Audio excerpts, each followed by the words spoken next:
Hachette Audio presents The Pivot, the future of American statecraft in Asia. Written by Kurt M. Campbell. Read by Marc Vietor.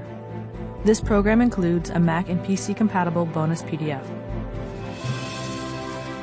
To Rush Doshi, Ryan Oliver, and Nirav Patel, three who give me confidence for the future. Preface. The job interview.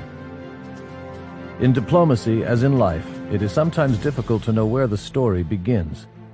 For me, while I have worked on Asia for the better part of the last 20 years, the story begins with a call from Hillary Clinton's scheduler in early December 2008.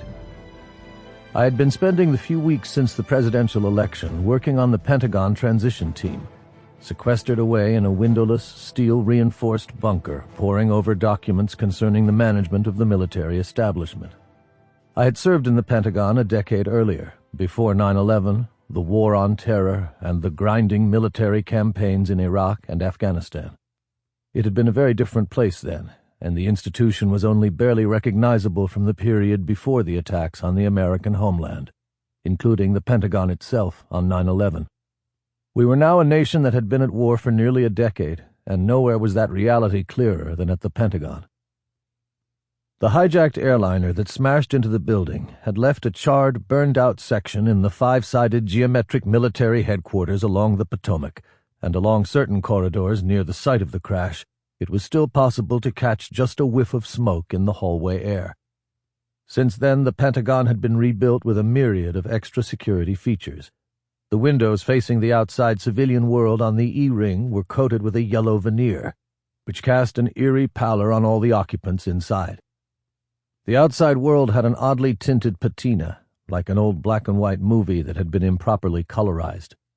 Nearly every military man and woman wore one of the new digitized camouflage uniforms, and most had served numerous tours in dangerous circumstances and harm's way.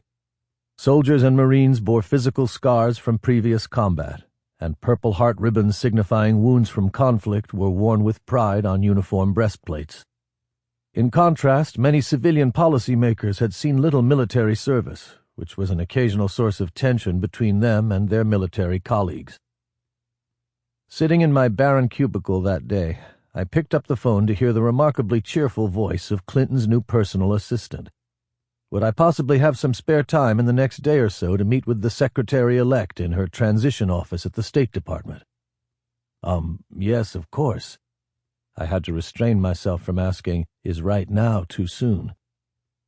I had been an early supporter of then-Senator Hillary. Sample complete. Ready to continue?